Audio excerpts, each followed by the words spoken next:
Puse este micrófono, es que ya lo tenía. En realidad es el micrófono que uso para cantar, pero dije, ay, pues lo voy a usar. Digo, si ahí lo tenía ya y no estoy ensayando.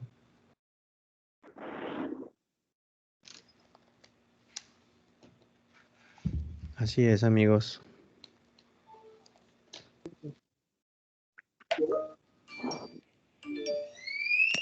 Mm, ya, ya creo que ya se ve tu pantalla, que estás compartiendo la pantalla. ¿Se ve la presentación? Sí, solo que está en modo edición.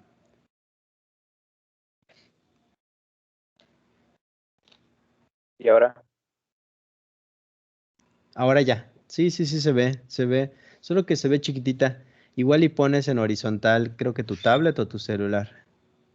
En horizontal. Ahora sí, ya se ven grande. Ya se ven grande. Esta. Eh, bueno, el tema es síndrome trombofílico y pues el síndrome trombofílico es un trastorno sistémico que lo que va a hacer pues es que va a predisponer a los pacientes a formar o a presentar eventos trombóticos y pues esto se puede deber a desórdenes este, del mecanismo de la hemostasia.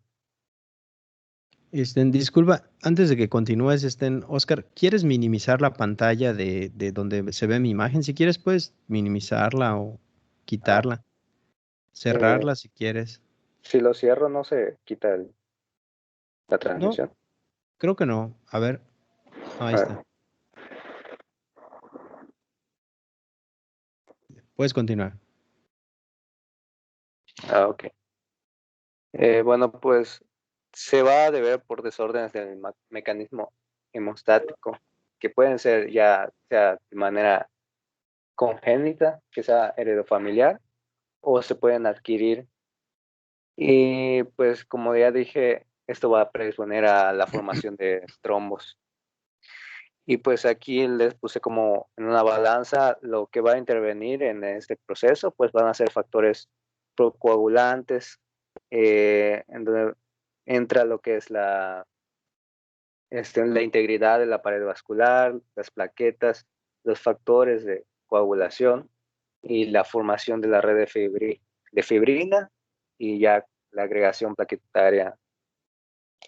Y del otro lado, pues tendremos factores anticoagulantes y fibrinolíticos, eh, donde podemos tener lo que es la inactivación de la antitrombina, los procesos fibrinolíticos como tal, y depuración hepática de factores de coagulación activados.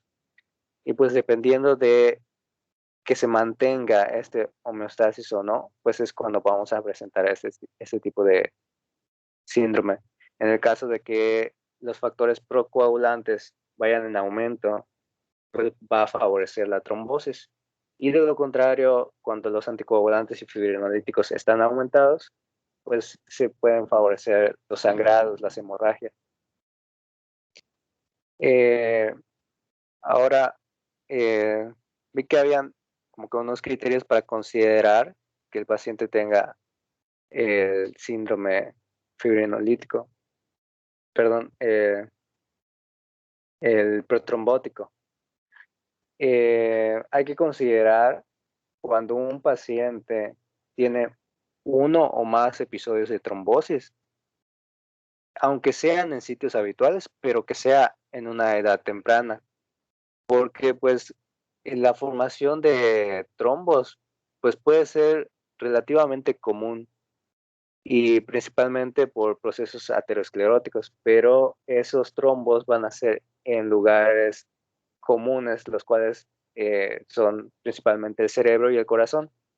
Entonces, si tenemos un paciente que presenta un, una trombosis, pero que, aunque sea en esos lugares, pero es a una edad temprana, por lo general menor de 40 años, podemos pensar en hacer estudios y ver si el paciente tiene un síndrome protrombótico. Y en el otro caso es que tenga al menos un episodio de trombosis, pero que sea en un sitio infrecuente, que sea, por ejemplo, una trombosis mesentérica o en miembros inferiores, en la vena cava, por ejemplo. Aunque sea un episodio, pero que sea en un sitio que no sea lo frecuente que es corazón y cerebro, pues lo podemos considerar también.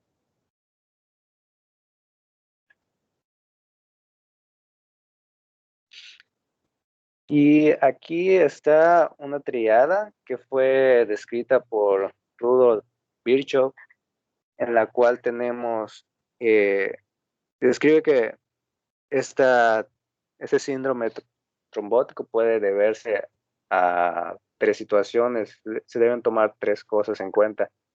Una es la lesión endotelial, otro es el flujo sanguíneo normal, que sería la estasis sanguínea, y una hipercoagulabilidad.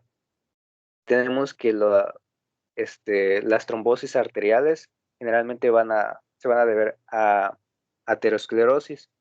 Y esto, en este caso, podemos tomar en cuenta que es por una lesión endotelial. En el caso de las venosas, es mayormente por hipercoagulabilidad.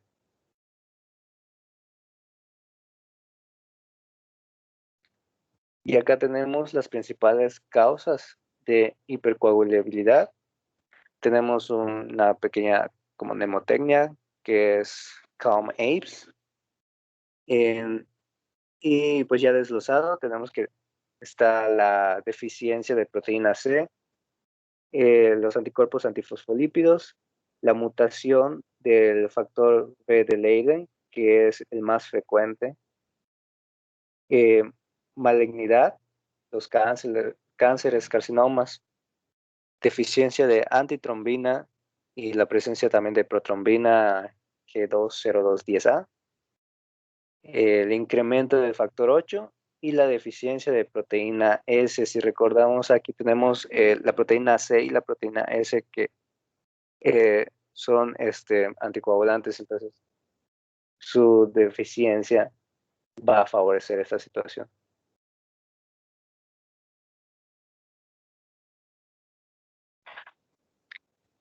Y los síndromes protrombóticos los podemos dividir y si se presentan de manera congénita o de manera adquirida. En esta tablita tenemos a los que se presentan de manera congénita y se va a deber principalmente por hipercoagulabilidad sanguínea.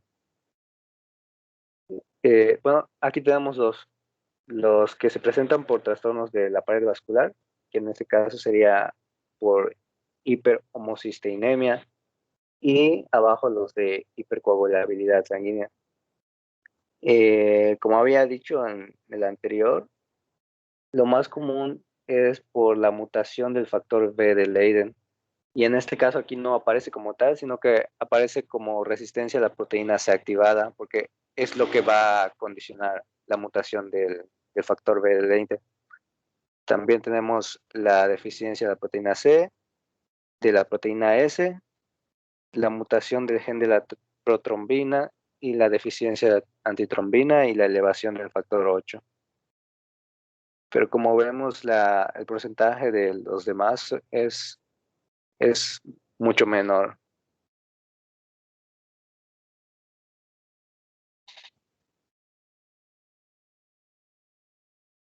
En cuanto a las adquiridas, como vemos, también va a haber por trastornos de la pared vascular. En este caso tenemos aterosclerosis, vasculitis, ya sea por materiales protésicos endovasculares y igual por hiperhomocisteinemia adquirida, que sería por déficit de B6, B12 o ácido fólico. Después, los que son por estasis sanguínea, que se dan principalmente por inmovilización, los pacientes que acaban de salir de cirugía o que tienen que estar encamados un largo periodo de tiempo, o incluso por viajes de largas horas en las que pues, el paciente no se mueve. Entonces va a favorecer que la sangre no circule de manera adecuada. También está la falla cardíaca y la fibrilación auricular, como sabemos, pues, en la fibrilación auricular la sangre puede mantenerse por momentos en lo que son las aurículas. Entonces, esta circulación anormal, pues puede generar que se formen trombos y ya después si se desprenden, pues ya se van a la circulación mayor y pues a donde acaben. Luego, por hipercoagulabilidad, que puede ser por las plaquetas, puede ser humoral o por aumento de viscosidad. Cuando es por plaquetas, tenemos los síndromes mieloproliferativos, hemoglobinuria paroxística nocturna, trombocitopenia inducida por heparina, púrpura trombótica trombocitopénica y síndrome antifosfolípido, que es el tema que viene después de este. Después se va a hablar más sobre ese tema. En cuanto a lo humoral, pues es más que nada porque se da un aumento de factores de la coagulación. En el caso de lo humoral, podemos tener los cánceres, coagulación intravascular diseminada, anticonceptivos orales, cuando se usan largos periodos de tiempo, favorece la formación de trombos, los estrógenos, el embarazo y el síndrome nefrótico. En cuanto al aumento de viscosidad, tenemos policitemia, drepanocitosis, hiperleucocitosis y paraproteinemias.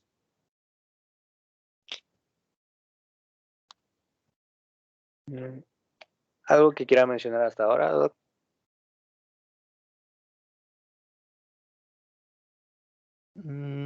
Creo que prefiero que termines y al final agrego 2 que 3 cositas. Ok.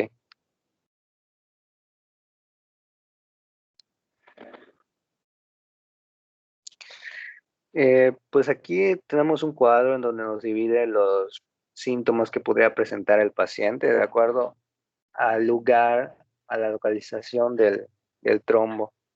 En el caso de que se presente en el aparato locomotor, podemos ver que se presente edema, cianosis o eritema y dolor. Si se presenta en el intestino, pues tendremos dolor abdominal, puede presentar melena o enterorragia. Si se presenta en el sistema de la vena porta, el síndrome de hipertensión portal, dolor abdominal también, y hemorragia digestiva más ascitis. En el caso del hígado, el síndrome de Budd-Chiari,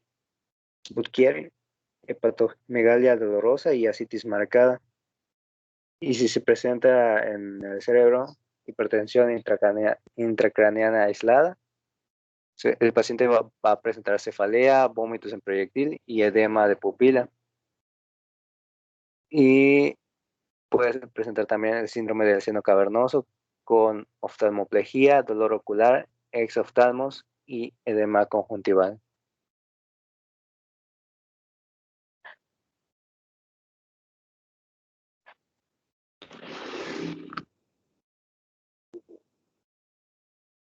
En el caso, los anteriores era en el caso de una oclusión venosa y ya estos son oclusiones arteriales. Si se presenta la oclusión en el corazón, pues tendremos angina de pecho, infarto agudo al miocardio. Si se presenta en el sistema nervioso central, pues un EBC, va a haber un déficit neurológico motor, sensorial y cognitivo cuando es agudo. Y si es en el aparato locomotor, aquí mencionaba las 6 P's, que es el dolor, en inglés pain, palidez, pulsos ausentes, parestesias o equilotermia y parálisis.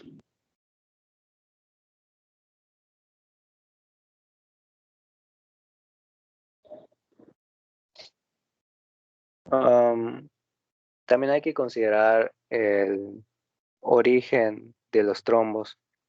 Si son arteriales, generalmente se van a presentar por daño endotelial, agregación plaquetaria y aterosclerosis, que pues es lo más común. los trombos venosos, principalmente por estasis y por hipercoagulabilidad. Y los trombos, tanto que son mixtos, pueden ser tanto arteriales como venosos, van a ser principalmente por defectos hereditarios, por cánceres, sé que también se puede dar por heparina y por el síndrome antifosfolípido.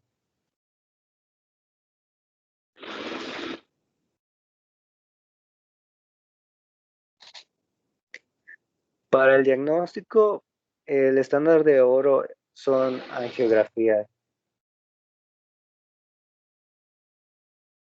A ver, si me...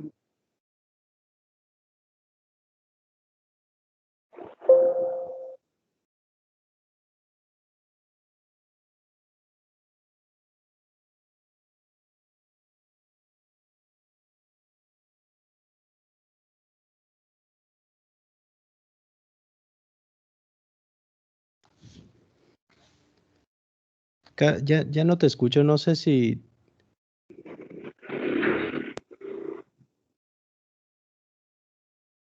tienes algún problema con el audio, Oscar.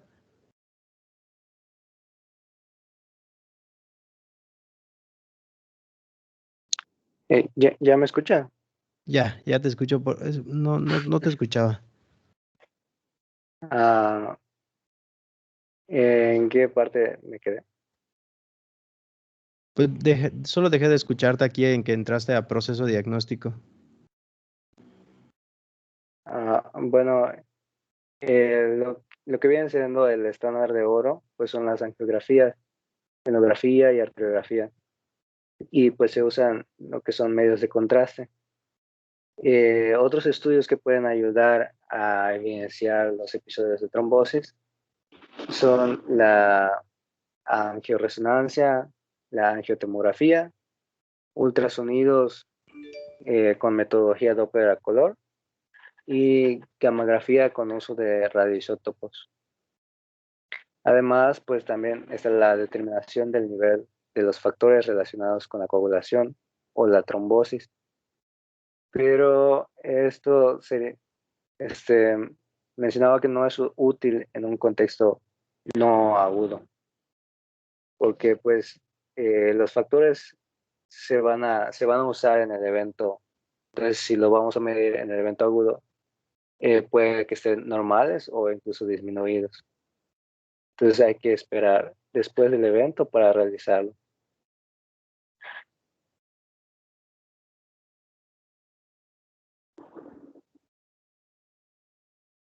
Y pues en el tratamiento principalmente la terapia se basa en anticoagulantes orales para bloquear la formación de los trombos y controlar pues el estado protrombótico. Aquí tengo que se puede usar la warfarina, el tevigatran y el rivaroxaban. Y pues también se pueden usar medidas de compresión y recomendar pues realizar ejercicio como parte de su rutina diaria en los pacientes. Y pues ya sigue el caso clínico.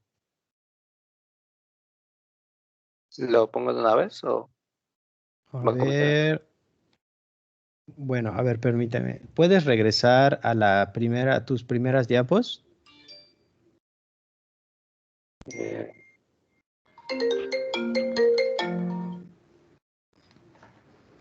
¿En cuál?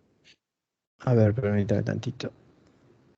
No sean malitos, permítame un momentito, dale. Aquí está bien. Permítame un momento, voy a abrir la puerta, es que me trajeron un paquete. No tardo nada, no tardo nada. Un momentito. Sí, sí, no se preocupe.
Gracias, ya. A ver, bueno, aquí nada más es para reforzar lo que... ¿Sí me escuchan bien o se escucha mal mi voz? Sí, sí se escucha. Se le escucha bien, doctor. Se escucha bien. Perfecto. Solo para reforzar, ¿no? Lo que ya comentó Oscar. Recordemos, nosotros tenemos sustancias que van a favorecer la hemorragia, como por ejemplo los anticoagulantes, y hay anticoagulantes fisiológicos, ¿eh? Como la antitrombina, por ejemplo. Ay, no puede ser. Ay, permítanme. Ay, no. Ay, perdón, me da mucha pena, pero me acaban de traer otro paquete, por favor, disculpen, solo voy a salir a buscarlo. Y es que creo que es de Amazon. Permítanme un momentito, por favor.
Listo, ya está.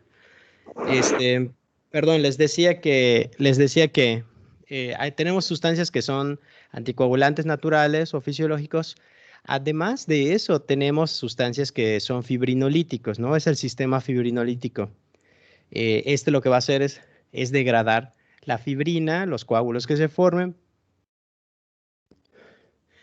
obviamente con la finalidad de que, por ejemplo, pues estemos formando coágulos en todos lados, ¿no? O sea, nuestra sangre tiene que tener la propiedad para usarse de forma adecuada, ¿no? Que es la hemostasia. Pero también tenemos sustancias que van a favorecer la formación de esos trombos para que no nos desangremos. Pero si hay un desequilibrio entre estas sustancias, es decir, que haya muchas sustancias procoagulantes, pues entramos con el síndrome trombofílico. Si hay muchas sustancias anticoagulantes, pues el paciente presenta un síndrome hemorragíparo, o la ausencia de sustancias procoagulantes también nos va a dar un síndrome hemorragíparo. La presencia exagerada de fibrinolíticos puede ser, obviamente, no endógenos.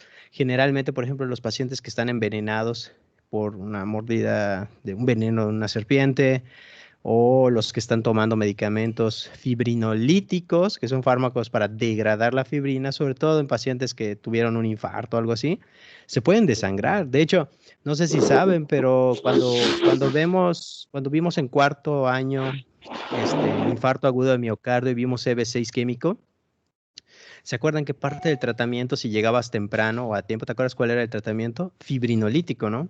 Entonces, ¿cuál es el riesgo más grande de esos pacientes que le das fibrinolítico? Desangrarse, morirse por desangrarse. De verdad, ¿eh?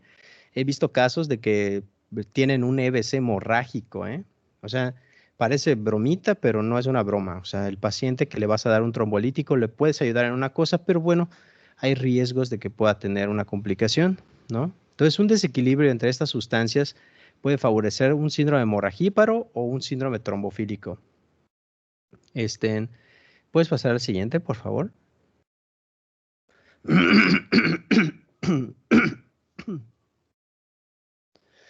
Bueno, pues tenemos dos tipos de síndromes, ¿no? El síndrome trombofílico o procoagulante, el adquirido y el congénito, ¿no? Tenemos primarios y secundarios, o pueden aprenderlo como primario, congénito, secundario o adquirido, si lo quieren ver de esa manera. Definitivamente es más común los síndromes procoagulantes adquiridos, desde luego. Sobre todo en los pacientes que, por ejemplo, tienen una aterosclerosis marcada. Es decir, en realidad la formación de trombos es algo muy frecuente en nuestro medio, o sea, es bastante frecuente.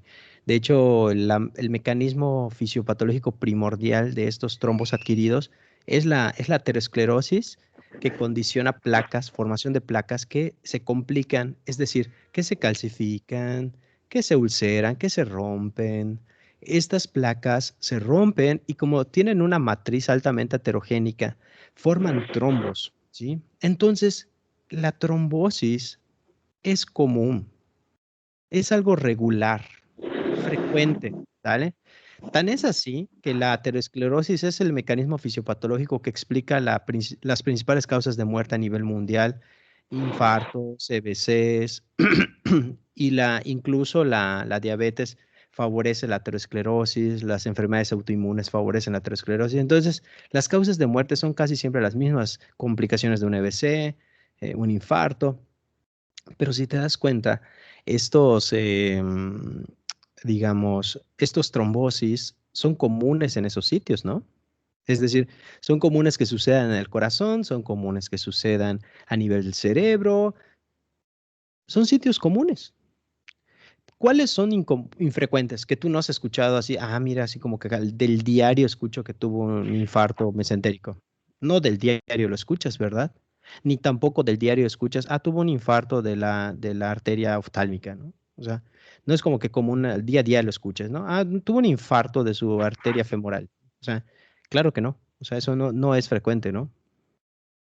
Por eso, los criterios para el síndrome, según el agente Álvarez, es que tengas más de un episodio de trombosis de sitios habituales a una edad temprana. Es decir, la aterosclerosis sí favorece la trombosis, pero en etapas ya adultos, ¿no? Más de 40, más de 45, 50 años. Ahí es esperado, puede ser, pero es infrecuente antes de los 35, 40 años. O sea, no es común. O sea, no debería nadie, o nadie debería de infartarse antes de los 40 años. Y si lo fuera, digo, tampoco quita la posibilidad de que sea puramente adquirido, ¿no? Pero tienes la obligación de descartar una causa congénita o primaria. Tienes la obligación, porque el paciente está joven, aunque sea un sitio común, cerebro, corazón. O que tengas un episodio de trombosis a cualquier edad, pero que sea un sitio infrecuente. De verdad, o sea, no es como que del diario que, ah, mira, tiene una trombosis mesentérica. O sea, no es del diario. O sea, a lo mejor el paciente tiene un fundamento genético que le está condicionando, este, que le está condicionando esa predisposición, ¿no? Mucha literatura considera que los síndromes trombofílicos primarios o los congénitos no son como tal una causa, efecto inmediata de una trombosis. O sea, algunos libros incluso no lo manejan como la causa, lo manejan como un factor de riesgo. Está muy interesante, ¿no? Muchos libros no dicen, ah, si tienes muchos libros no te dicen, tienes mutación del factor B de Leiden. No te dicen, ah, que esa es la causa directa, sino como que tienes muchos libros manejan como que es un factor de riesgo tener la mutación del factor B de Leiden. Así lo ponen en algunos libros, lo cual se me hace muy curioso, ¿no? Porque dicen que la alteración genética es un factor de riesgo a tener trombosis, ¿no? porque no es imperativo que ya tengas la trombosis por tener una alteración genética. O sea, eso es el fundamento de los libros. Dicen, es que no es imperativo que tengas una trombosis. Tú puedes tener hiperhomocisteinemia sin tener trombosis. Entonces, dicen los libros, las trombofilias congénitas o las primarias son un factor de riesgo que si se asocian a alteraciones que alteren, no sé si lo dije correctamente, o perjudiquen o afecten la triada de Virchow, es cuando se puede dar la trombosis. Es lo que dicen.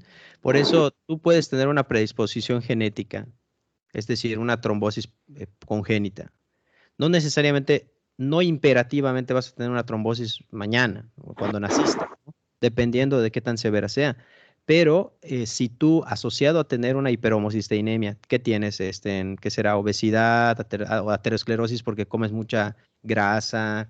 Si asociado a esto haces un viaje a Europa de, no sé, de 19 horas sentado, eh, si usas hormonales orales, por ejemplo, si eres una mujer, o incluso si eres un hombre, ¿no? Si usas hormonales para alguna cosa, alguna otra cosa, o sea, tú estás favoreciendo factores de riesgo para tener una trombosis, ¿no?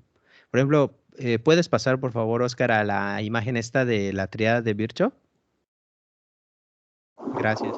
Por ejemplo, aquí es lo que les decía, ¿no? Lo que ya dijo Oscar. O sea, si tú tienes una lesión endotelial, por ejemplo, no sé, un golpe, un traumatismo, la hipertensión genera lesión endotelial, la hipercoagulabilidad por cualquier causa. Por ejemplo, cuando vimos leucemias, ¿se acuerdan que dijimos que la leucemia cuando tiene más de 50.000 leucos, más de 100.000, más de 150.000, ¿qué riesgo tiene? Aumenta la viscosidad de la sangre, ¿no?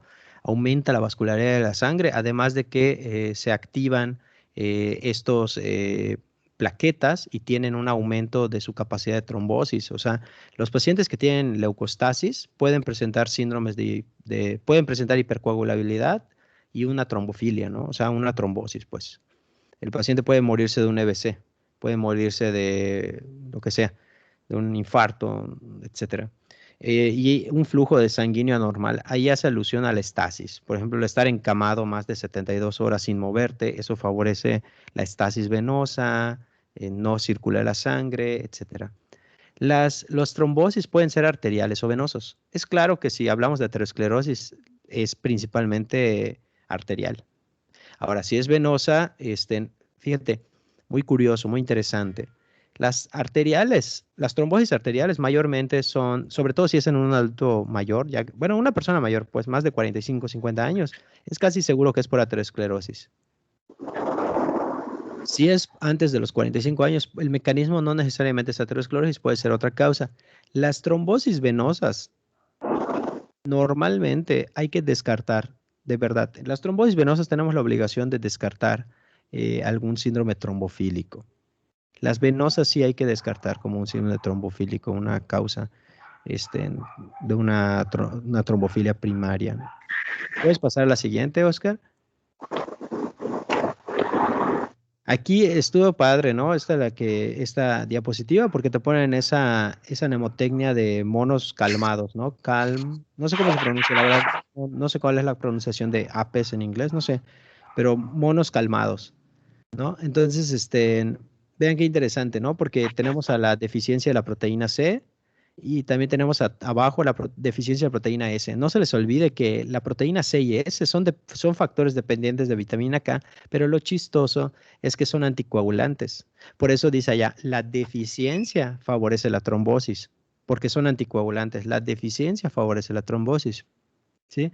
También tenemos a la anticuerpos antifosfolípido, que es el fundamento en parte de la trombosis del síndrome antifosfolípido del cual van a hablar más adelante. La mutación, por ejemplo, ahí dice factor B de Leiden, es mutación del factor B de Leiden, ¿no? Ahí lo que pasa es una mutación del factor B de Leiden que condiciona una resistencia para que pueda actuar la proteína C. Ahí no es una deficiencia de proteína C, no, no, no, no, no, no, sino que la mutación del factor B de Leiden condiciona que la proteína C no actúe adecuadamente. Por lo tanto, lo que ocasiona la mutación del factor B de Leiden, que no es deficiencia del factor B de Leiden, no es deficiencia, es mutación del factor B de Leiden. Eso explica por qué tú no determinas esta enfermedad midiendo el factor B de Leiden. ¿Vale? O sea, es interesante porque en esta patología tú no mides el factor B de Leiden para decir si tiene esta patología. ¿Por qué? Porque no es una deficiencia, ojo, ojo, no es una deficiencia, es una mutación genética, ¿sí? Que condiciona que la actividad de la proteína C no sea adecuada. De hecho, lo que condiciona es una resistencia a la actividad de la proteína C, que es un anticoagulante, favoreciendo de este modo la trombosis. ¿Dale? El estudio que se hace allá son estudios funcionales para evaluar la coagulación del factor 5. Eso es lo que se puede hacer para determinar si está funcionando o no adecuadamente este, este factor, o directamente hacer pruebas genéticas de Western blot, no Western, Southern blot o PCR, etcétera. La malignidad, síndromes mieloproliferativos, cualquier síndrome mieloproliferativo, el que tú quieras, el que te guste, el que quieras mencionar. Leucemia mieloide crónica, sí es. Leucemia linfocítica crónica, sí es. Policitemia vera, sí es. Hemoglobinura paroxística nocturna, sí es. O sea, todos estos favorecen la trombosis, ¿sí? Todos estos favorecen. Todo lo que sea mieloproliferativo o linfoproliferativo favorece la trombosis. Es más, si te lo quieres aprender así, mejor. Cáncer es igual a predisposición a trombosis. Cáncer es igual a predisposición a trombosis, sea cual sea, predisposición a trombosis. ¿Dale? Y deficiencia de la antitrombina. ¿Se acuerdan lo que dijimos? ¿Se acuerdan que la antitrombina es un anticoagulante? Entonces, la deficiencia del anticoagulante favorece la trombosis. Y por último, la protrombina, ahí eso no me acuerdo qué es, pero bueno, incremento del factor 8 también favorece la trombosis, etcétera. ¿Puedes pasar a la siguiente, porfa, Oscar? Lo que mencionó Oscar, pues la más frecuente es la resistencia a la actividad de la proteína C activada, que vendría siendo el equivalente a decir mutación del factor B de Leiden. Vean cómo ahí ocupa el 20 a 60% de los casos y le siguen todas las demás. Nada más para que sepan, la deficiencia de la proteína C y la S son violentas, ¿eh? Su deficiencia de ambas, perdón, no de ambas, cualquiera de las dos, si es una deficiencia estas dos patologías son infrecuentes, pero son bien violentas, o sea, causan unas trombosis perronas, perruquis, así bien perruquis, ¿sí? Y la deficiencia de la mutación del factor de Leiden no es, afortunadamente digo, no es comúnmente que sea tan severa, ¿no? O sea, trombosis así que te maten. ¿Puedes pasar a la siguiente, por favor?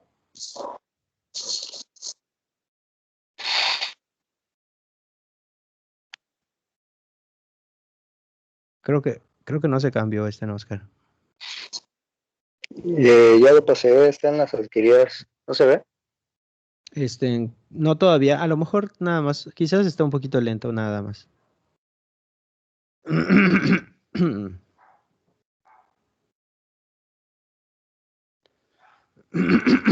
Sí era eso, sí estaba un poquito lento nada más. Aquí esto es lo que yo les decía. Si tuviéramos que decir qué es más común, el trombofilia adquirida o la congénita, es la adquirida. O sea, si lo tuviéramos que decir entre si es la congénita o la adquirida la más común, es adquirida y ya está. O sea, sin tanto problema, ¿no? Aquí creo que lo que me interesa que vean cómo podemos clasificar como que las causas de trombosis. Por ejemplo, si es una alteración de la pared vascular, pues ahí está la aterosclerosis, que es la número 1. En las vasculitis, ¿se acuerdan que vimos vasculitis? Bueno, las vasculitis aquí causan las dos cosas. Tanto favorecen que sea aterogénico el vaso, tanto favorecen que haya mucha aterosclerosis. Así que por dos partes favorecen la trombosis, las vasculitis. Vean esto, qué curioso, ¿no? O sea, chistoso, porque dice, la deficiencia del B12 o ácido fólico B6 favorece la trombosis. O sea, estos pacientes pueden tener una trombosis. Claro, no es lo común, no es lo común, pero bueno, en situaciones avanzadas donde hay deficiencia de B12 o ácido fólico que no se ha restituido por años, pudiera suceder una pancitopeña y trombosis. O sea, el paciente se puede morir por eso. Estasis venosa, que es lo que habíamos comentado. La fibrilación auricular favorece que no pueda, que no pueda liberar la sangre en las aurículas, ¿sí? Y se queden, formen trombos en la orejuela, que cuando salen esos trombos por la fibrilación, pueden ir hasta el cerebro y causar un EBC, ¿no? Las plaquetas, es lo que yo les decía. Vean, donde dice plaquetas, vean que dice síndromes mieloproliferativos, hemoglobinuria paroxística, trombocitopenia inducida por heparina. Esa que es una causa súper rara, porque la heparina induce que te dé trombocitopenia. Pero es que de verdad uno dice, es que no logro entenderlo. Pero lo chistoso es que tú le das heparina al paciente y algunos pacientes desarrollan anticuerpos contra las plaquetas y bajan las plaquetas. Pero aquí lo que le da al paciente es una trombosis, de las cosas más extrañas que escucharás. En la púrpura trombótica trombocitopénica vas a ver plaquetas bajas, pero el paciente va a presentar trombosis principalmente. El síndrome antifosfolípido, vean que es un problema en el funcionamiento de las plaquetas. Como les dije, es humoral, cualquier cáncer causa trombosis. Lo que les dije, la coagulación intravascular diseminada principalmente causa trombosis, sobre todo si es aguda, la coagulación intravascular diseminada. Cuando es crónica es cuando pudieran presentar hemorragias, ¿sí? Los anticonceptivos orales, chicos, por eso la restitución hormonal en una mujer menopáusica no es ideal, no es ideal que lo tenga más de 5 años. No es lo ideal, no es lo ideal. De hecho, cuando la paciente sigue con síntomas de menopausia, se tiene que platicar bien con el ginecólogo y a veces hasta con el internista para valorar el riesgo-beneficio de ayudarle con lo de la menopausia, ¿no? Los síntomas de menopausia y todo, porque tenerlo más de 5 años puede favorecer trombosis. De hecho, las mujeres que usan anticonceptivos inyectados, las mujeres que toman anticonceptivos por mucho tiempo, muchos años, 5 años o más, también tienen un poco, vamos, tampoco exageremos, no es una exageración el riesgo, pero ahí tiene su riesgo más aumentado la mujer que usa anticonceptivos orales, tomados, inyectados, implantados o lo que sea, ¿no? Eh, Claro, no estoy diciendo que no se tengan que usar los anticonceptivos hormonales, claro que no estoy diciendo eso, o sea, tienen evidentemente una función, pero hay que usarlos de forma responsable, ¿no? Y acorde a la paciente. El síndrome nefrótico, por lo que les había dicho, bueno, no me acuerdo si a ustedes les di síndrome nefrótico, no me acuerdo. Pero bueno, se favorece la trombosis. Y el aumento de la viscosidad porque aumenta la celularidad y aumenta la cohesión entre las células. Por ejemplo, policitemia por los glóbulos rojos aumentados, hiperleucocitosis por leucemias, las paraproteinemias, vean eso. O sea, las paraproteinemias que vimos, ¿se acuerdan? Mieloma, gamma globulinemia de Waldenström, entre otras. ¿Puedes pasar a la siguiente, Oscar? Aquí, vamos, no es como que hay que memorizar, o sea, solo es un poco de sentido común. O sea, si tu extremidad se trombosa, obvio, depende si es arterial o venosa, pero en general, si es venosa, el paciente queda aumentada de volumen, cambia de color, y nada más, ¿no? O sea, que cambia de color, ¿no? Se hincha y duele, ¿no? Si es abdominal, definitivamente le duele al paciente el abdomen, puede haber sangrado gastrointestinal, es una posibilidad. La vena porta, pues te va a dar dolor en el área del hígado. Puede haber hipertensión portal con circulación colateral. Ascitis, el paciente puede presentar ascitis, ¿sí?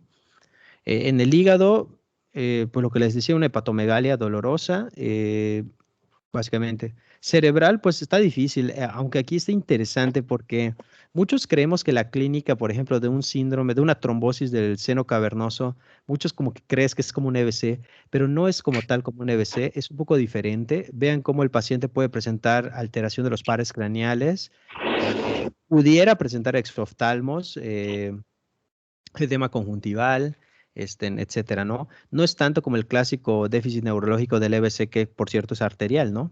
Que es hemiplegia o hemiparesia, afasia, ¿no? Aquí vas a ver que se puede afectar el ojo, sobre todo si es del seno cavernoso, ¿no? ¿Puedes pasar a la siguiente, por favor?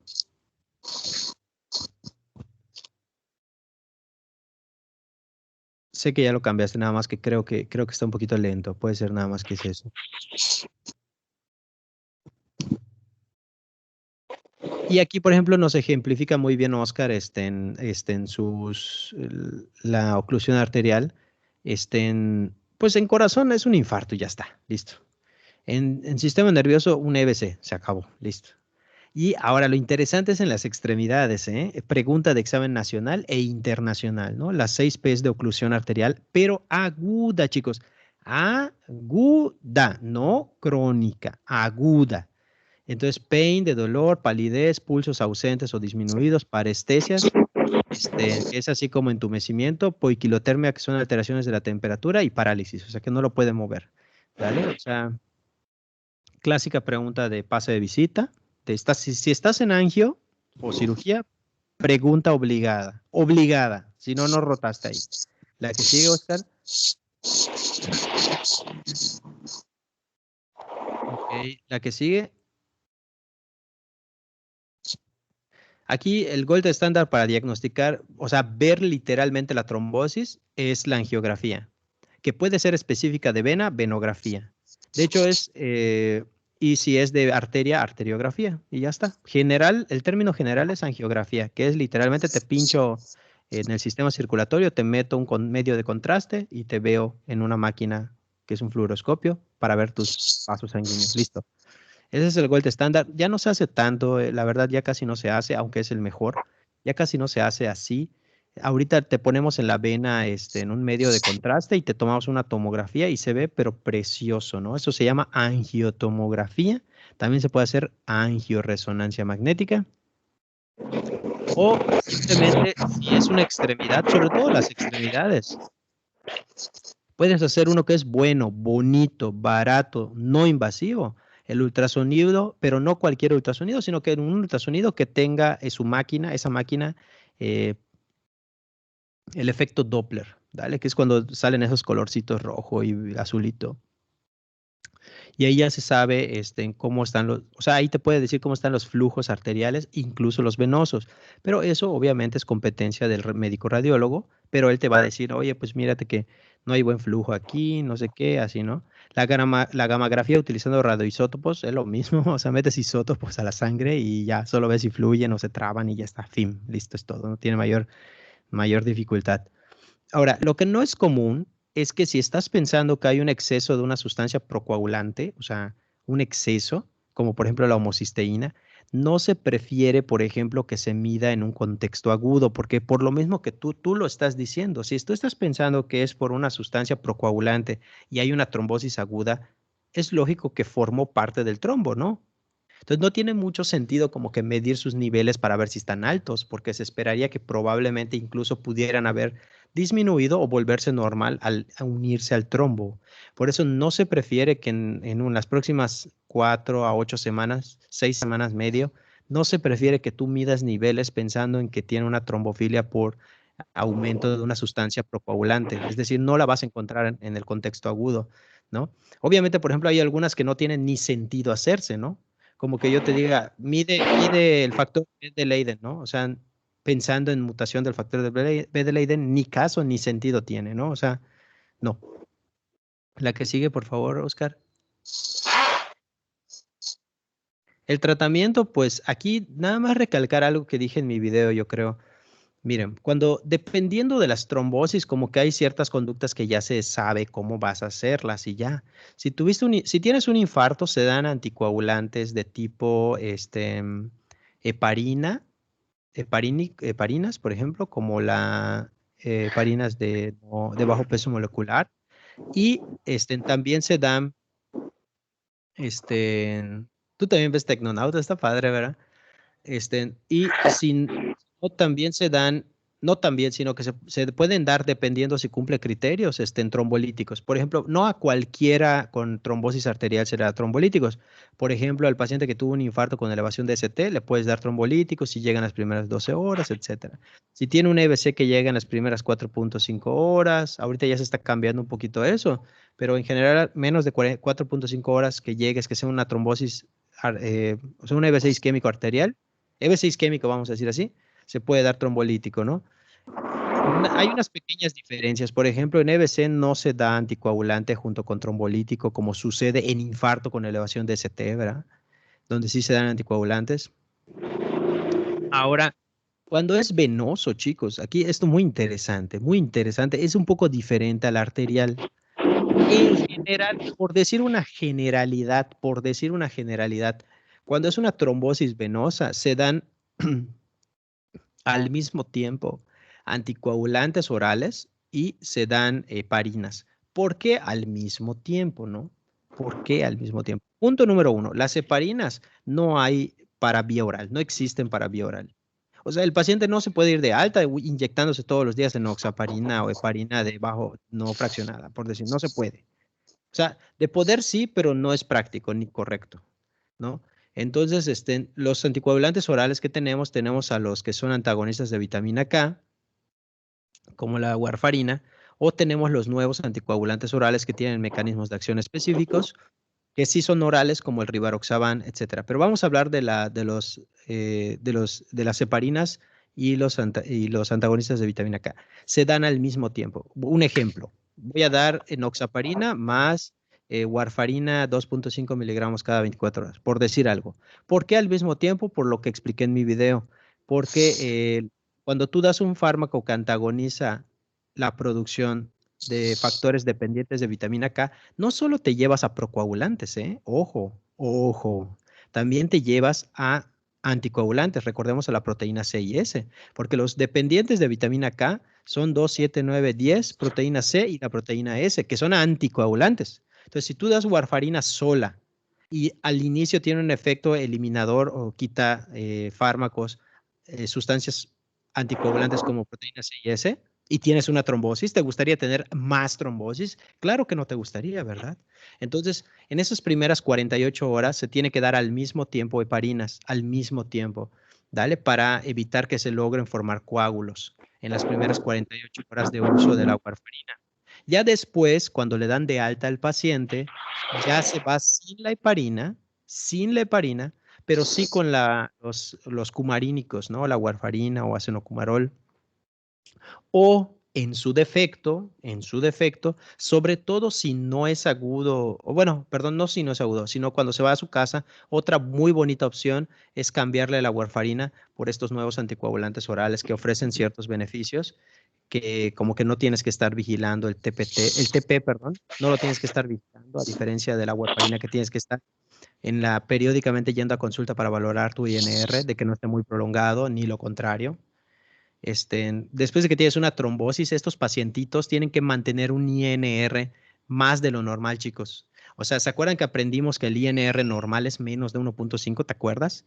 Y estos pacientes, como ya tuvieron una trombosis, tienen mucho riesgo de más trombosis.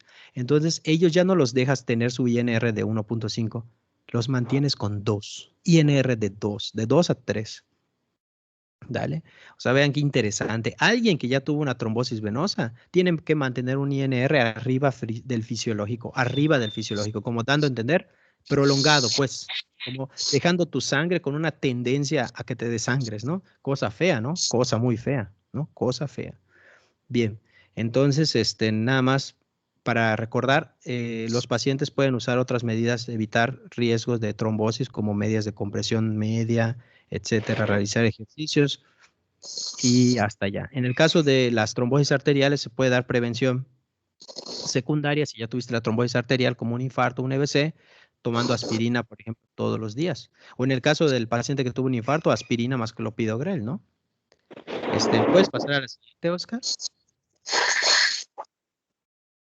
Ahora sí, puedes pasar al caso clínico, Oscar.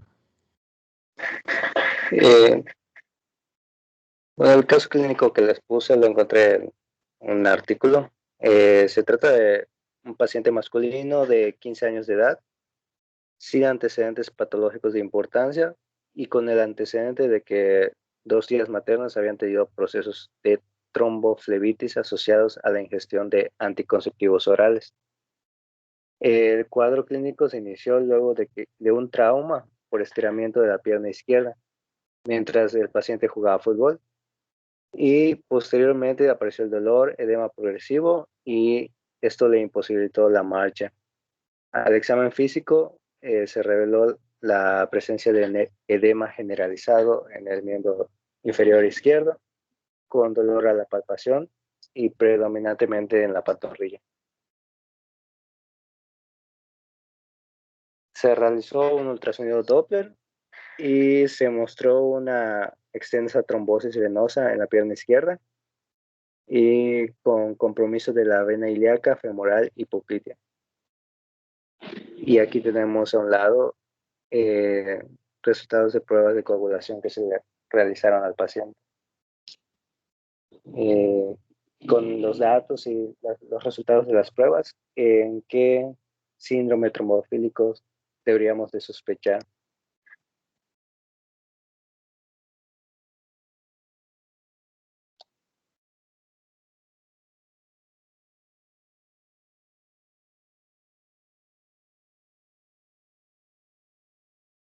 ¿Alguien que quiera participar? ¿Puedes regresar otra vez al caso? Como que no lo leí bien.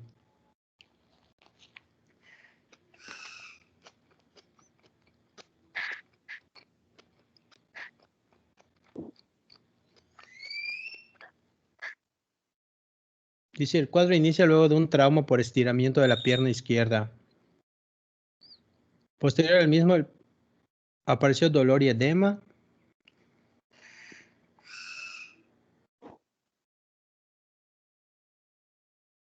¿Puedes pasar a la siguiente, Oscar? Sí.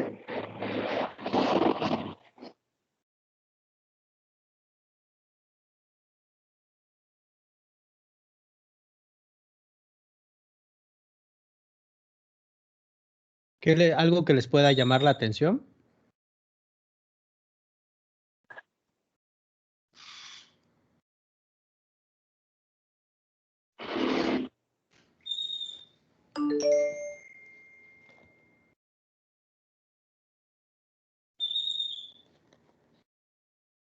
Si quieres, puedes comentarlo, Oscar.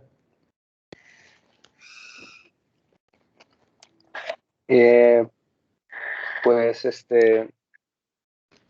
el paciente no tiene factores de riesgo. Se menciona al principio de que no tiene factores de riesgo. Lo que tiene antecedente de las dosillas maternas que tuvieron tromboflebitis. Entonces, esto es lo que en la parte de la discusión del caso clínico se mencionaba qué es lo que podría hacer pensar en el diagnóstico, porque es un paciente usualmente joven, sin factores de riesgo, pero con antecedentes familiares de trombosis o embolismo pulmonar. Otra cosa es que ya en los estudios se vio que era una trombosis venosa de la pierna y en los resultados de las pruebas, como podemos observar, pues todo está normal, por decirlo así. Entonces, si no tiene factores de riesgo y lo demás que mencioné, se piensa en que es un síndrome protrombótico primario o congénito. Y como vemos, por ejemplo, podríamos pensar en deficiencia de proteína C y proteína S, pero pues eso está normal. Y los demás factores también están normales. Y el más común de lo congénito, pues es la mutación del factor B de Leiden. Exactamente. Y al final es eso lo que tiene el paciente, Está resistencia a la interesante. proteína C activada. Está interesante porque no quería yo decirles nada, porque si lógicamente si tú usas los parámetros de referencia, vas a ver que no aparecen como alterados los parámetros de referencia, ¿no? Entonces tú dices, ay, canijo, pero es por eso, o sea, porque da a entender que se lo midieron al paciente. No sé, aquí no mencionan si fue al momento o en otro momento, pero sale como que está normal. Si fue al momento, igual y no encontrabas nada. Y si fue después, entonces el paciente no tenía una de estas alteraciones, que tuviera una sustancia más aumentada o disminuida, etcétera. Y si nos vamos por epidemiología, pues como dijo Óscar, el más frecuente es la mutación, no una deficiencia, una mutación del factor B de Leiden, que no así se diagnostica. Muy bien, Óscar. ¿Qué más? Ya sería todo, es lo último. Muy bien, muy bien. Pues estuvo muy bien, muy resumido, Óscar. Estuvo bien, era lo necesario. No necesitábamos un exceso de información. Esto era lo necesario como el preámbulo a tu compañero o compañera, que no me acuerdo quién es, para el síndrome antifosfolípido. Muchas gracias, Óscar. Muy bien. Gracias. No sé si quiera compartir su pantalla su compañera o compañero para finalizar con el antifosfolípido. No sé si tengan mientras alguna pregunta en la que ponen la diapositiva siguiente.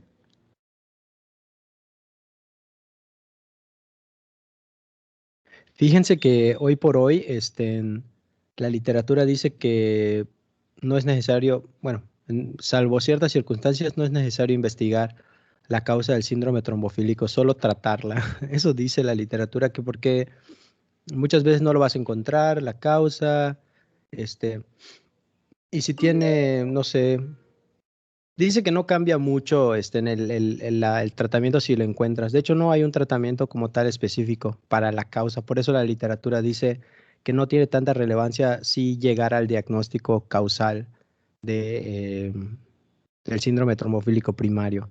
Porque al final dice la literatura que el manejo es el mismo. O sea, una vez que ya tuviste la trombosis, el manejo es el mismo. O sea, no va a cambiar porque descubran que sí tienes deficiencia de proteína C. O sea, no cambia. O sea, el manejo es el mismo.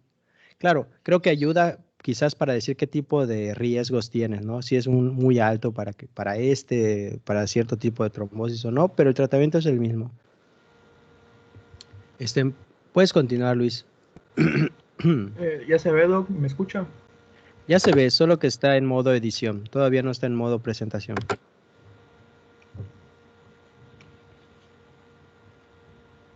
Ya está en modo presentación, cuando gustes. Ok. Pues vamos por allá y cerrar lo que es el bloque de hematología. Vamos a ver, vamos a hablar, mejor dicho, del síndrome antifosfolípido. Antes de comenzar, vamos a aclarar unos puntos sobre esta enfermedad. Que el primero es que, si bien es una enfermedad autoinmunitaria, por su forma de presentación y tratamiento, se le engloba con lo que son las enfermedades del sistema hemático. Eh, Otra cosa que hay que aclarar es que es una enfermedad pues bastante rara, no, no es usual, y por lo mismo no va a ser usual que pensemos en ella, sino hasta muchos años de evolución, o se descubre de manera pues al azar, por así decirlo.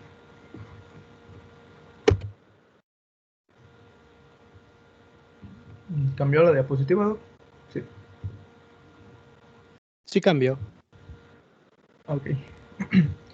Bueno, a esta enfermedad también se le conoce como la enfermedad de Hughes, porque si bien desde hace varios años se conocen estos anticuerpos, saben que están presentes se sabía que estaba presente en pacientes que presentaban lupus, pero no existía, no se sabía qué implicación tenían que estuvieran presentes estos anticuerpos, sino fue de que el doctor Hughes logró englobar este síndrome como, perdón, logró englobar este síndrome de una manera pues general como una enfermedad autoinmunitaria que se caracterizaba por presentarse en mujeres, que les generaba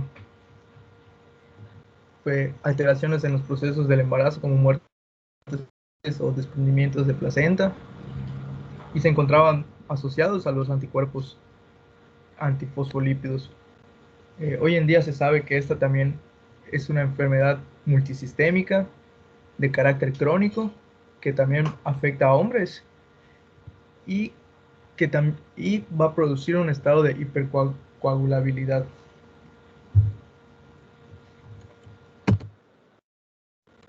En cuanto a su epidemia, un momentito, Doc.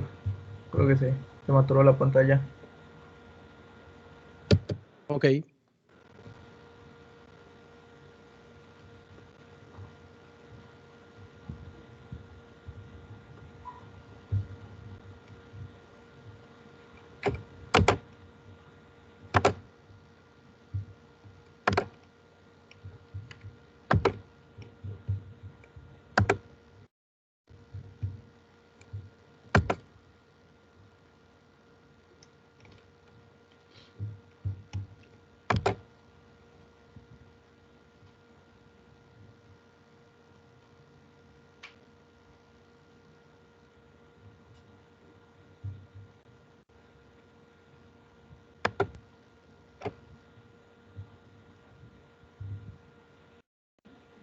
Ya está. en cuanto a su epidemiología, vamos a ver qué es dentro de las causas de trombofilias adquiridas. Esta va a ser la más frecuente. También se va a caracterizar por ser la causa de eventos cerebrovasculares en personas menores a 50 años.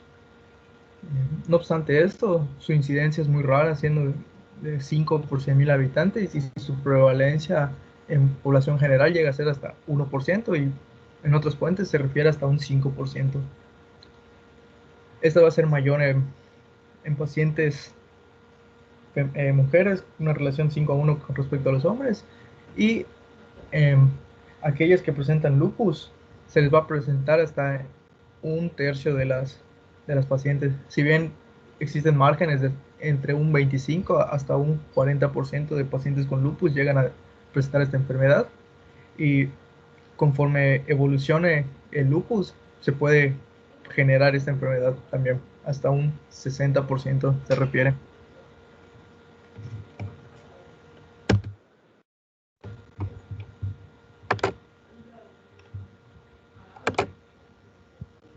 Bueno, vamos a tener... Disculpa, Oscar, ¿me permites agregar algo, por favor? No soy Oscar, pero está bien. Sí, o sea, presten atención porque lo que dijo su compañero es muy importante, ¿no? Incluso se ha visto, de verdad, es en serio, se ha visto personas que salen positivos a anticuerpos antifosfolípido, no cumplen criterios de nada, y con el pasar de los años desarrollan lupus o antifosfolípido o ambos. O sea, imagínense, ¿no? Imagínense la trascendencia de esto. Digo, no es como que le estés pidiendo anticuerpos antifosfolípido a todos los pacientes, claro que no. Pero cuando por alguna razón se ha solicitado, por alguna razón, salen positivos, no cuadra para tener ninguna enfermedad, con los años, históricamente se ha visto que desarrollan una de estas dos enfermedades, solo para que se den una idea. Puedes continuar, Luis. Okay. Bueno, además aquí por aclarar, en cuanto a datos epidemiológicos en México, pues no encontré mucho, prácticamente nada, pero por lo que leí no dista de lo que están a nivel general, porque pues, como ya les comenté, no es una enfermedad que se esté buscando intencionadamente, y muchas veces ni se piensa en ella hasta que ya llegan los síntomas graves que vamos a ver más adelante. Bueno, si bien existen muchos anticuerpos antifosfolípidos, los que nos van a importar son estos tres, porque son, con base a ellos, vamos a hacer nuestras pruebas de laboratorio. Uno de ellos es el anticoagulante lúpico, que fue durante la época del Dr. Hughes que se le asociaba mucho esta enfermedad a las personas que tuvieran solo lupus. La función de este anticoagulante no se conoce muy bien su implicación con la enfermedad, pero se supone que prolonga los tiempos de la coagulación por sí mismo. No se saben los mecanismos que utiliza, pero ese es el resultado que tiene. Otros anticuerpos van a ser los que van a ir contra los mismos fosfolípidos, que puede ser la cardiolipina o también la fosfatidilcerina, la fosfatidilcolina, que se encuentran pues en las membranas de las células endoteliales muchas veces. Y también vamos a tener al grupo de los anticuerpos que van a ir contra las proteínas fijadoras de fosfolípidos. Una de estas sería a la que va contra la glucoproteína y beta 2, y también contra la proteína que fija la protrombina. Igual se pueden tomar en cuenta todas las que son las inmunoglobulinas que ya conocemos, la IgG, IgM, como en lupus. ¿Algo que desea agregar aquí, Doc? No, o sea, solo recuerden cuáles son, chicos, nada más los anticuerpos. Por ejemplo, el anticoagulante lúpico se busca como un anticoagulante, ¿no? Y la forma más común de expresión de presentar anticoagulante lúpico es por la prolongación del TPT. Eso es como que tienen que recordarlo, vamos a decir así. La expresión de laboratorio más común de presencia de anticoagulante lúpico es la prolongación del TPT. Y aquí lo que nos va a ayudar para saber si hay un anticoagulante lúpico es hacer la prueba de mezcla de plasmas. Nos sirve para determinar o sospechar si tiene anticoagulante lúpico. Sí, claro, ese de hecho es lo único que se mide de forma indirecta, porque va a depender de las pruebas de la TTP y de la TP, como usted comentó. Así es. Y los anticuerpos anticardiolipina, y los anti-beta 2, antiglucoproteína, beta 2 o beta 2 glicoproteína, como lo quieran aprender, también es un anticuerpo que se considera parte del global de anticuerpos antifosfolípido. Puedes continuar, Luis. Bueno, en cuanto a la patogénesis de esta enfermedad y su etiología, hasta el día de hoy sigue siendo muy compleja y hasta el punto de quizá lo podemos considerar como misteriosa.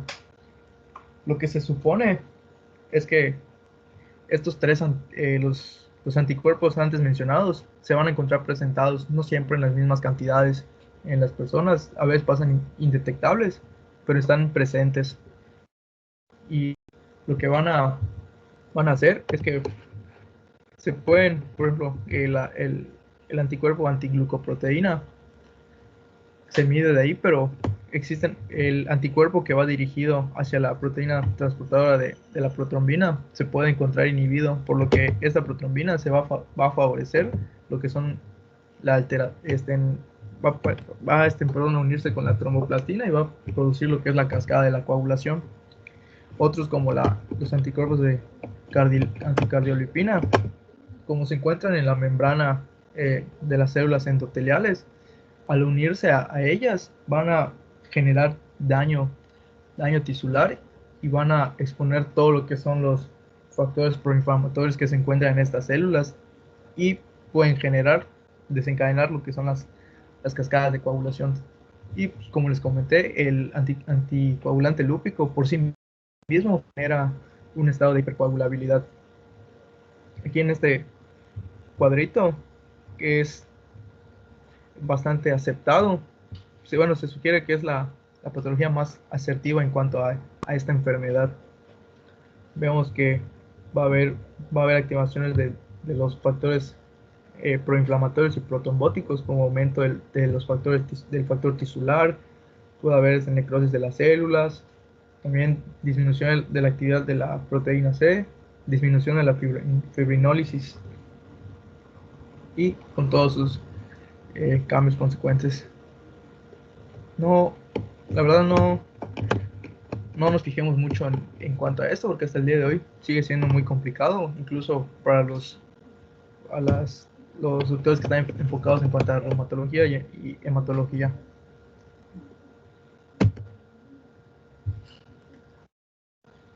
Lo que sí podemos, bueno, poner un poquito más atención son las manifestaciones clínicas.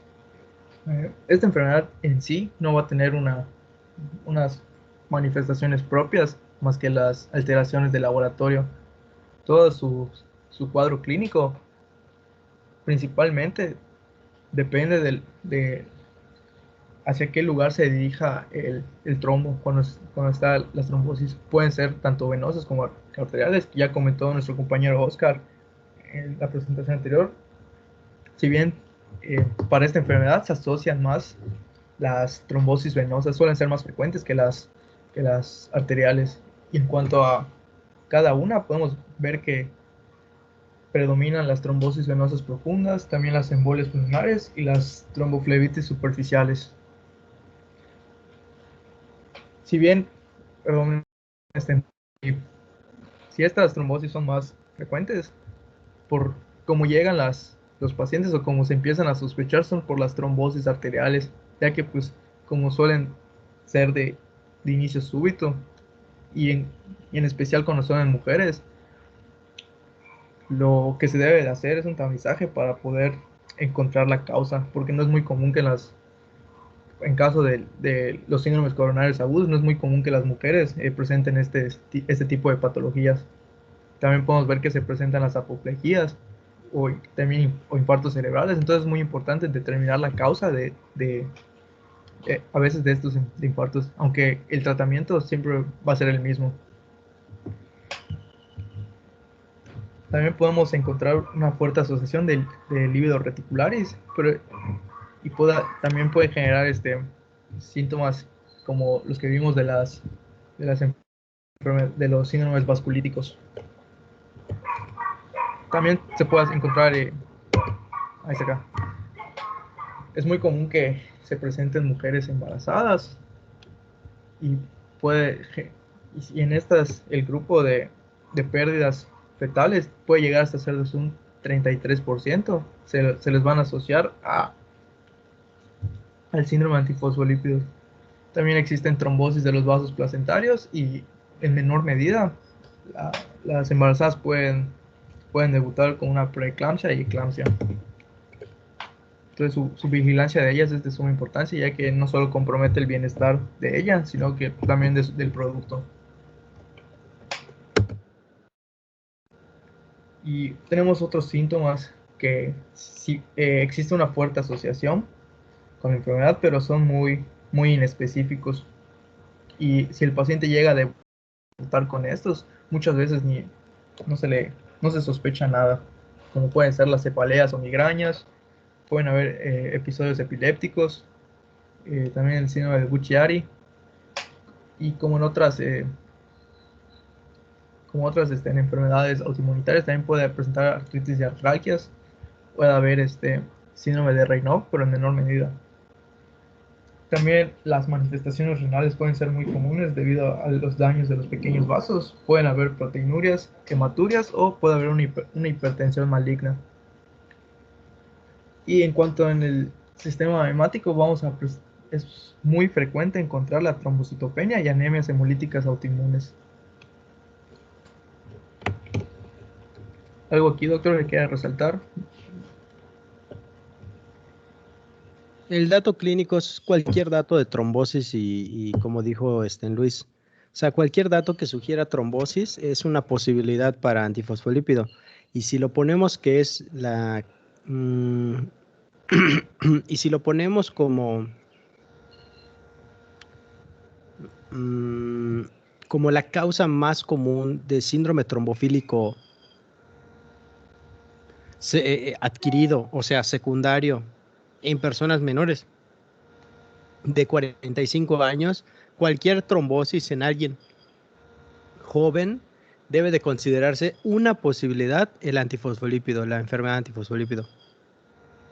Porque epidemiológicamente es la causa número 1 de trombosis, de síndrome trombofílico adquirido, o sea, secundario, antes de los 45 años. Después de esa edad es la aterosclerosis como causa de trombofílico adquirido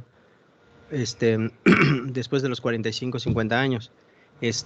Y pues aquí fíjense que han habido congresos acerca de los síntomas y los signos. Lamentablemente no hay nada específico.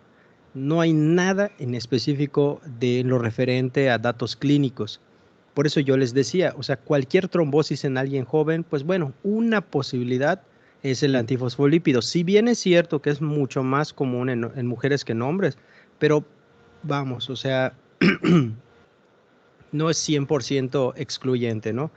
No esperaría no lo pensaría de primero en un varón, eso sí te lo tengo que decir, en un varón no lo pensaría para nada, pero quiero que consideren una posibilidad, ¿no? Cosas que pueden presentar que te deben sugerir, pero no son absolutamente nada específicas ni nada diagnósticas. El líbido reticularis que lo puede presentar cualquier persona, trombosis venosas, obviamente tener un EBC joven, etcétera. La que sigue, Luis, porfis. Y obviamente lo que más llama la atención, ahí sí, este dato es tan importante y tan relevante porque como que despunta, o sea, como que tú dices, a ver, espérame, que aquí está raro algo, ¿no? Son las pérdidas gestacionales. Eso cómo llama la atención. Porque digo, todo lo demás, pues puede pasar desapercibido los datos clínicos, ¿no?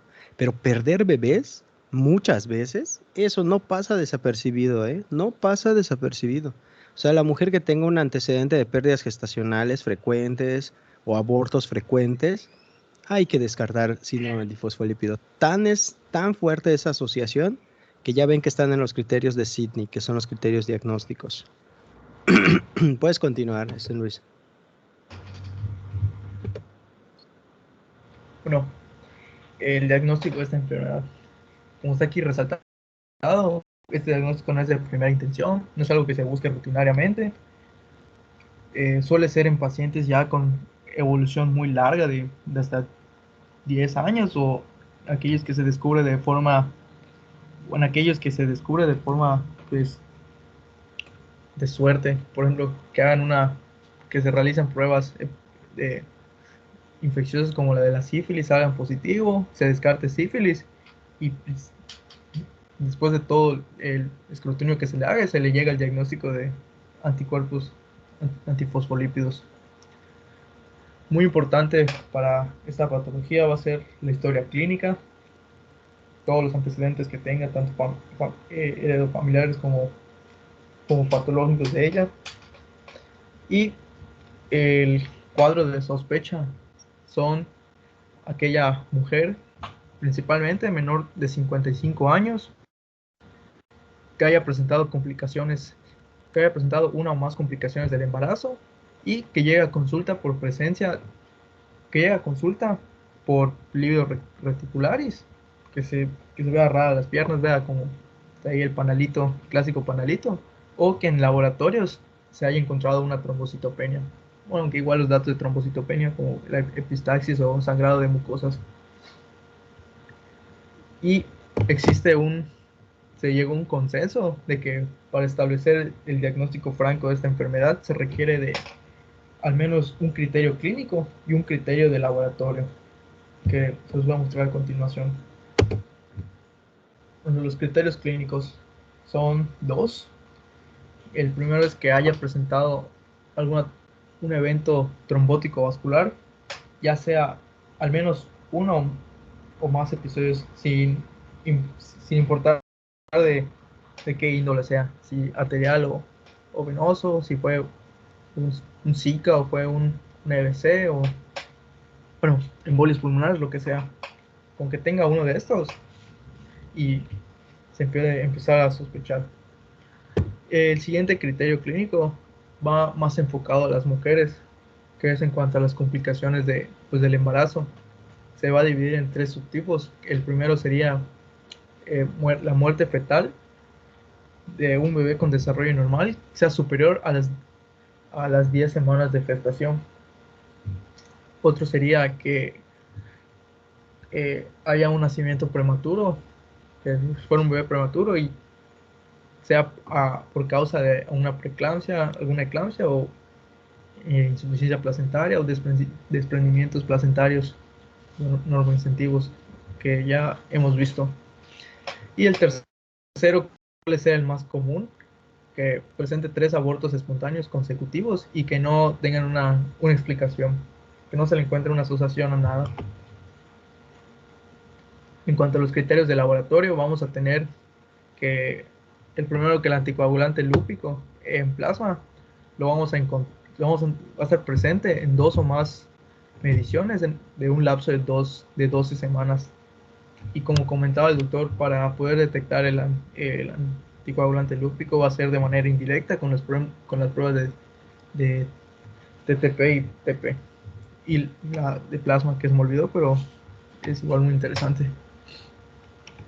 También cuando vamos a encontrar títulos en cuanto a estos dos anticuerpos, contra la glucoproteína y contra la anticardiolipina, títulos de valores medios o elevados en 2 mediciones con lapsos de 12 semanas a ambos. Ahí se me fue un numerito. Entonces, si se cumple un criterio clínico y un criterio de laboratorio, ya podemos establecer el diagnóstico de esta enfermedad. En cuanto al tratamiento, pues el tratamiento va a ser como todos para las trombosis, se va a dar una tromboprofilaxis.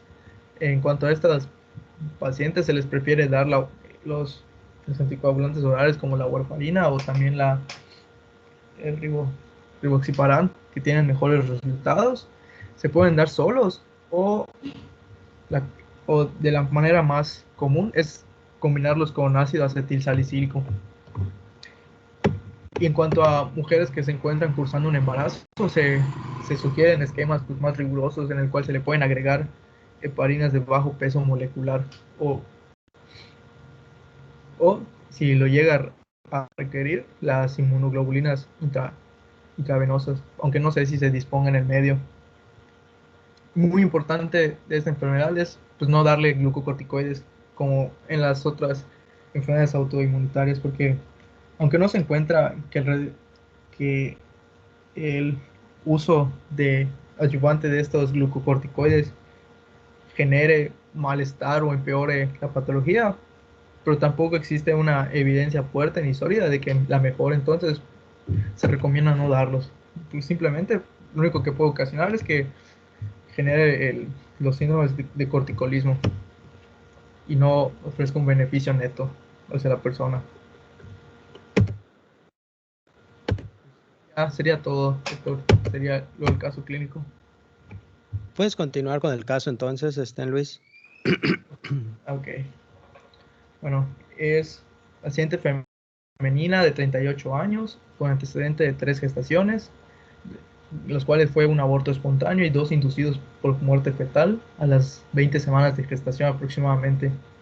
Cuenta con un diagnóstico de lupus eritematoso sistémico desde hace 14 años, que es tratada con 5 miligramos de prednisona y se encuentra controlada. Esta paciente acude a consulta por desorientación, trastornos de la memoria, torpeza para las actividades cotidianas, se le refiere sangrado nasal, epistaxis y úlceras del miembro inferior izquierdo. Posteriormente se le agrega la displasia motora, hemiparesia izquierda con predominio en las regiones braquiales, y a la exploración física podemos observar petequias en los miembros superiores. De aquí, ¿cuál sería la siguiente conducta respecto a este paciente? ¿Qué estudios se le podrían hacer o qué recomendarían hacer o qué llama la atención?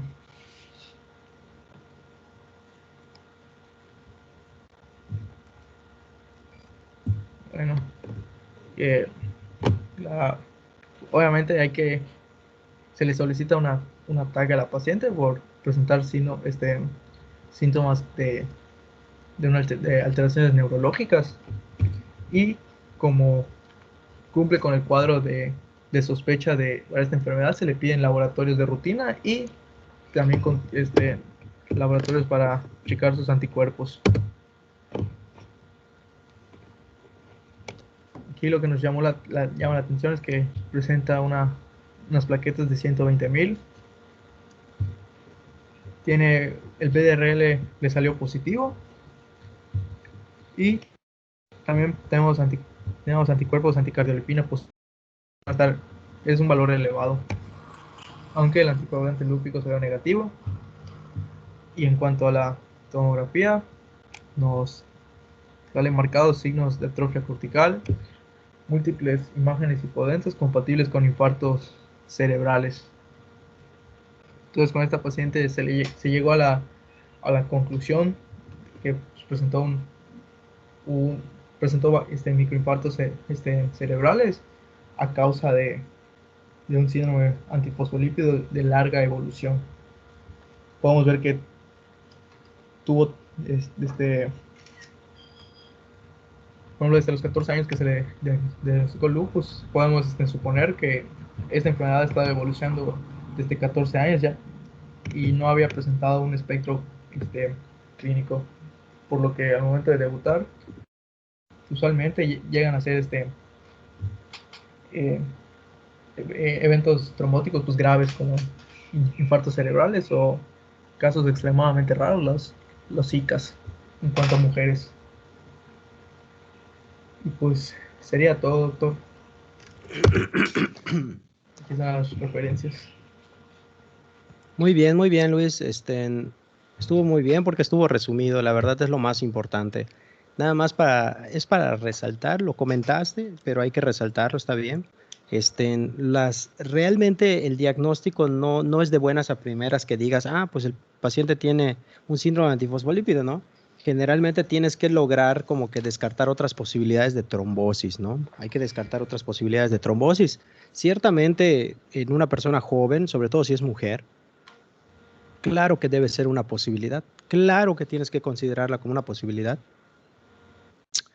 No olviden lo que les dije. No todos los síndromes antifosfolípidos van a tener el TPT prolongado. Es decir, no todos van a tener el anticoagulante lúpico. Eso es importante, ¿no? Porque no esperes que el caso clínico necesaria o imperativamente tenga el TPT prolongado para que pienses en síndrome antifosfolípido, por favor. Pero ciertamente pudiera presentar anticoagulante lúpico. Y si tiene anticoagulante lúpico presente, muchas veces la expresión laboratorial es la prolongación única o asociada a trombocitopenia, pero prolongación del TPT. Y obviamente, pues, unas pruebas que se pueden hacer, seguramente lo vieron en mi video, son las pruebas de plasmas, ¿no?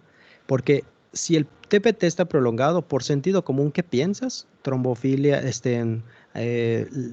hemofilia, ¿no? Entonces, si piensas en hemofilia, es cierto que podrías medir los factores de la coagulación, pero una forma que debemos de pensar es que cuando tenemos el TPT prolongado y pensamos que podría ser hemofilia, considera lo siguiente.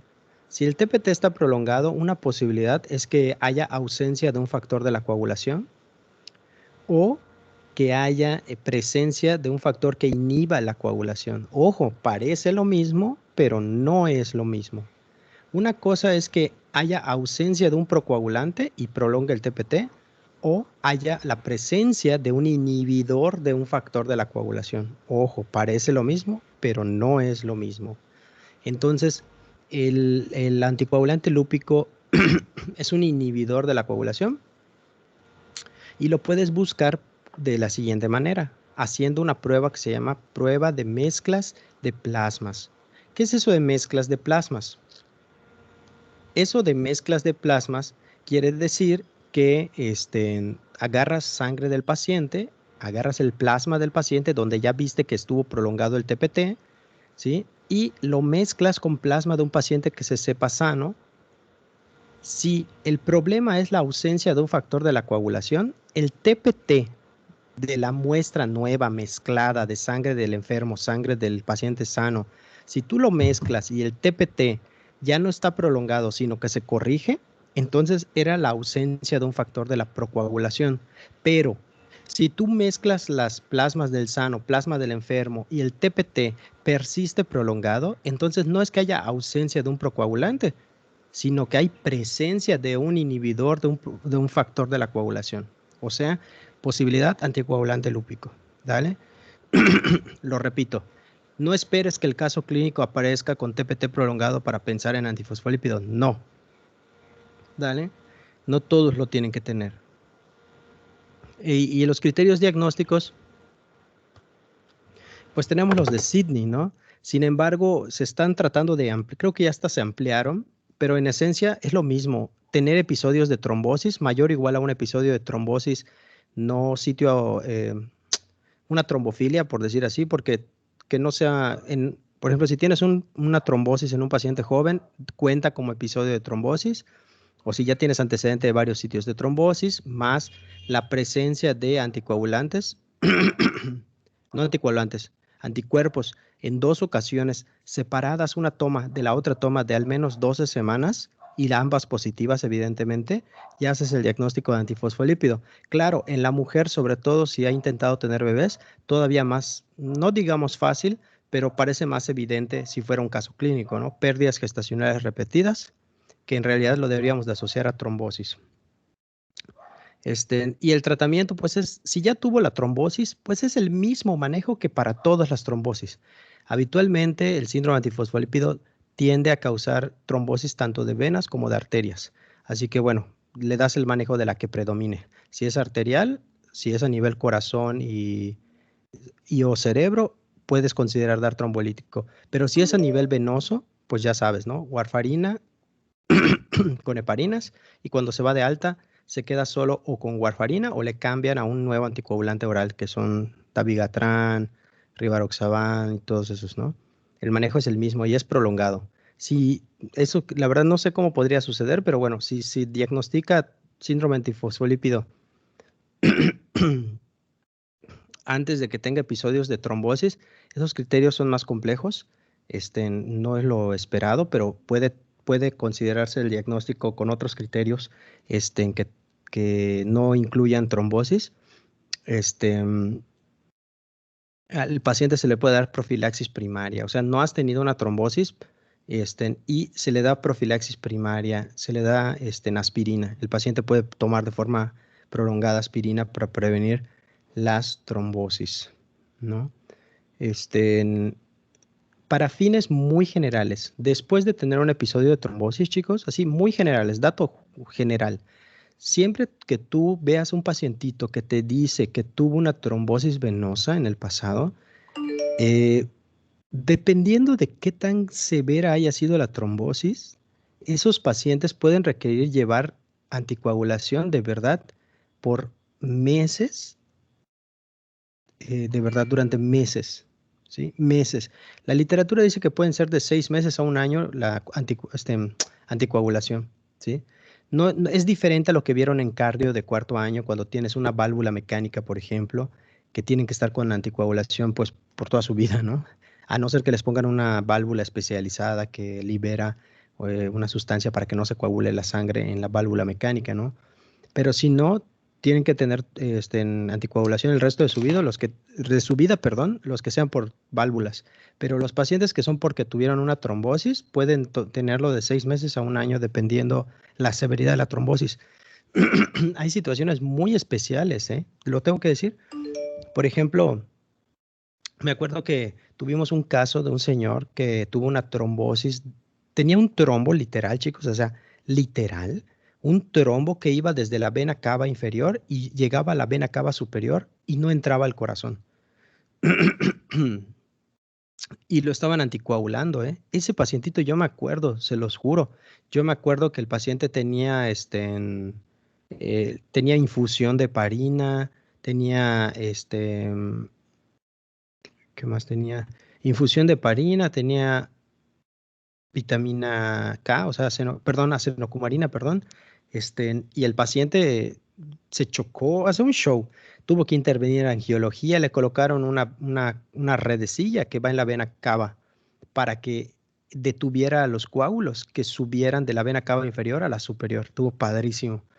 Y salió adelante, lo extubamos, salió adelante, pero el trombo lo seguía teniendo.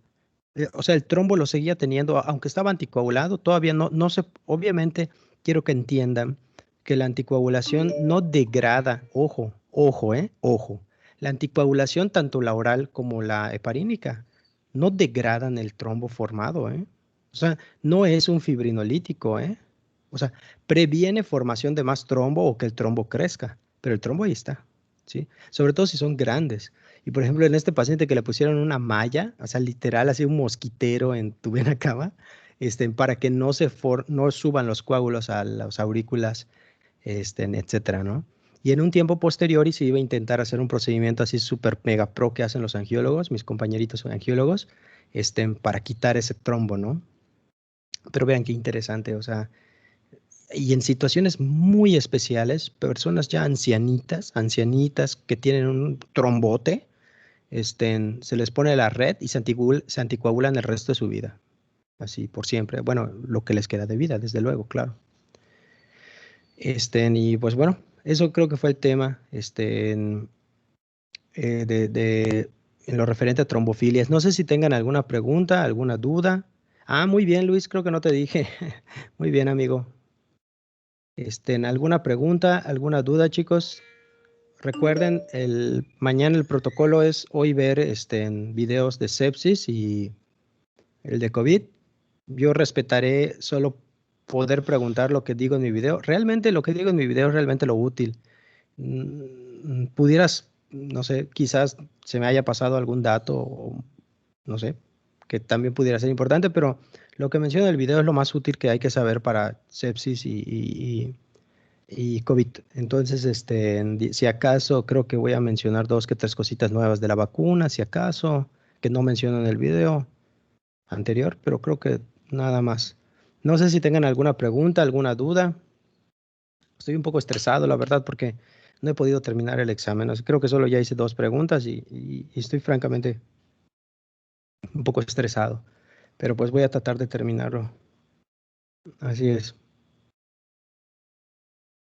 ¿Alguna pregunta, alguna duda? Nada. ¿Tan Todo, cabizbajos? todo bien. Ya estamos mentalizados también. Ya me lo presentamos. Me imagino que están preocupados, ¿no? Porque es muy voluminoso el temario. El temario de medicina interna es extremadamente voluminoso. Entonces, independientemente que sí vean las videoclases, lean, siempre van a sentir un poquitito así de, como una sensación de que chispas, creo que no me falta, ¿no? ¿No? Como que queda, pero no tengan tanto miedo. Yo creo que repasen mucho lo que yo voy recalcando durante las clases. O sea, yo siento que si atendiste a la clase y apuntabas las cosas que yo gritaba, yo creo que en teoría sí vas a poder. O sea, todos deben de poder. Claro, aquellos que se mantenían acostados en su hamaquita o se iban, no escuchaban la clase, salvo que de verdad la hayan visto en video, la hayan, o sea, visto la grabación, pues entonces tal vez no les vaya tan bien, ¿no? Este, pero los demás, los que hayan atendido, apuntaban ahí en su libretita 2 que 3 cosas que grito y ya saben cómo soy, ¿no? Eso les va a ayudar mucho, ¿no? Que es lo relevante. Bueno, chicos, disculpen que los deje, pero voy a dar clase también de terapéutica ahorita y después de medicina interna. Que tengan una bonita tarde, no se me estén estresando de más, o sea, ya al contrario, véanlo con la alegría, ya va a terminar, ya casi terminan, ¿no? Ya casi terminan quinto año, o sea, bastante impresionante. Quinto año es un año que me gustó mucho por los temas. Y sí, casualmente también por mis profesores que tuve en quinto año me agradaron bastante, me ayudaron mucho. Este, mm, Así que yo me acuerdo que mi profesor bueno, no sé si lo sepan, no, nunca lo he dicho, pero mi profesor de medicina interna de quinto año, a ver, ¿fue de quinto año? No, creo que no fue de medicina interna de quinto, creo que fue de terapéutica de quinto, mi profesor. Es el doctor, ay, ¿cómo se llama? No me acuerdo ahorita su nombre. Pero hasta hace un año, hasta hace un año él era el presidente del Colegio de Medicina Interna, el doctor que me dio clase. Y wow, o sea, de verdad impactante. Yo creo que cuando uno es estudiante, creo que como que, no sé, así percibe pues a su profesor de medicina interna, porque yo no siento que hable muy rápido, pero mis alumnos que luego hablan conmigo así en solitario, para platicar o algo, me dicen que hablo muy rápido, que digo muchos datos muy rápido. Yo no me imaginé que así me vieran, pero ahora que hago memoria, retrocedo, me pongo a recordar y yo así veía al doctor que me dio clase de interna, como que hablaba hiper rápido y que todo lo que decía me parecía así extremadamente importante, me acuerdo. Entonces, yo creo que es algo ahí que es propio de la especialidad. Entonces, ese doc lo aprecio mucho, me acuerdo mucho de él que me dio clase, la verdad, me inspiró mucho, me inspiró mucho. Quizás tenía su propia metodología de enseñanza, mm, no era la que más me beneficiaba a mi forma de aprender, pero con el solo hecho de motivarme, o inspirarme, ya con eso, ya estuvo con eso era suficiente para mí, listo. Solo la inspiración y ya, ¿no? Porque pues tenía ahí su propio método, ¿no? Diferente al mío, era diferente completamente, pero me inspiraba mucho y se lo agradezco mucho. Este, mm, pero sí, no estén estresados, ¿eh? O sea, yo sé que van a pasar, o sea, a ver, ¿cuántos han? Creo que, a ver, creo que nadie ha reprobado esta generación, creo, hasta ahorita, creo. O sea, no ubico en mi mente si alguien reprobó, creo que no. De cuarto sí, de quinto, que yo doy clase. De quinto año no. Hasta donde voy en mi memoria, no ubico que alguien haya reprobado. Si me equivoco, puede ser, pero no creo, no creo. No creo que nadie haya reprobado. No porque esté muy fácil el examen. De hecho, hay profesores que han visto mi examen y me dicen, no sé las respuestas. Y le digo, pues es que o sea, tienes como que tipo haber repasado, ¿no? Como para que puedas recordar, ¿no? En sí está medio, o sea, puede parecer difícil a otro doctor, pero para ustedes que aprendieron no va a ser difícil, ¿no? O sea, si lo leyeron, me escucharon, no deben de tener problemas. Sí van a tener la capacidad de contestar. Pero sí, doctores ajenos a mi materia, cuando ven el examen, sí dicen, ay, pero ¿qué está guay? Sí, se medio asustan. Pero ustedes, pues no sé, no se deben de asustar. ¿Nunca han visto la película de, ay, ¿cómo se llama el maestro de Bruce Lee? Ay, ¿cómo se llama este? Ay, Ip Man. ¿Ya vieron Ip Man? Ip Man, sí. Ahí está, pues Muy buenas. lo mismo. Están buenísimas. Creo que son 4, ¿eh? Son 4 ahorita. 4. Pero Les dejo de tarea que vean, tal vez no toda la película de Ip Man 4, pero pongan así en YouTube peleas de Ip Man 4. Entonces imagínense que yo soy Ip Man, o sea, el maestro de Bruce Lee, y ustedes son mis Bruce Lees.